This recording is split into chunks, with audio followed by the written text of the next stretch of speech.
वनस्पतयः शान्तिर्विश्वे देवाः शान्ति ब्रह्म शान्ति सर्वं शान्तिः शान्तिरेव शान्ति सामा शान्तिरेधि।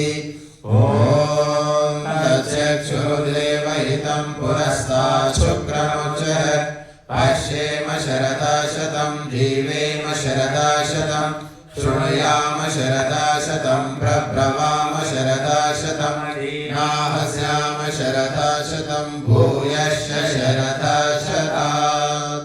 ॐ यज्जाग्रतो दूरमुदैति दैवं तदसुप्तस्य तथैवैति दूरं गमं ज्योतिषां ज्योतिरेकं तन्मे मनः शिवसङ्कल्पमस्तु।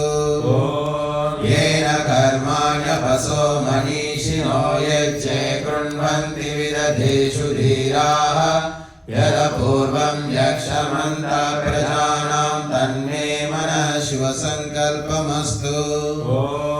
यत्प्रज्ञानमुदचेतो धृतिश्च यज्ज्योतिरन्तरमृतं प्रजासु यस्मान्नरुते किञ्चन कर्म क्रियते तन्मे मनः शिवसङ्कल्पमस्तु। येनेतं भूतं भुवनं भविष्यत् परिगृहीतममृतेन सर्वं येन यज्ञस्थायते सप्तभूता तन्मे मनः शिवसङ्कल्पमस्तु।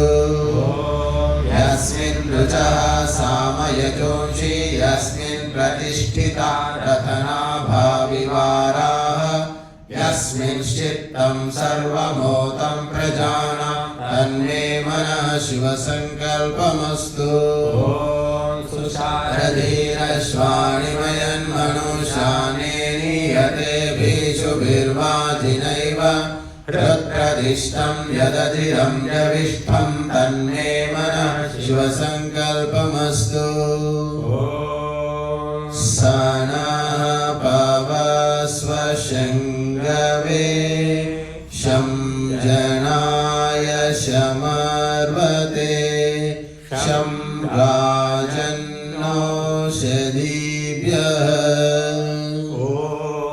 अभयं नः करत्यन्तरिक्षमभयं द्यावा पृथिवी उभे इमे अभयं पश्चादभयं पुरस्तादुत्तरादधरादभयं नो अस्तु।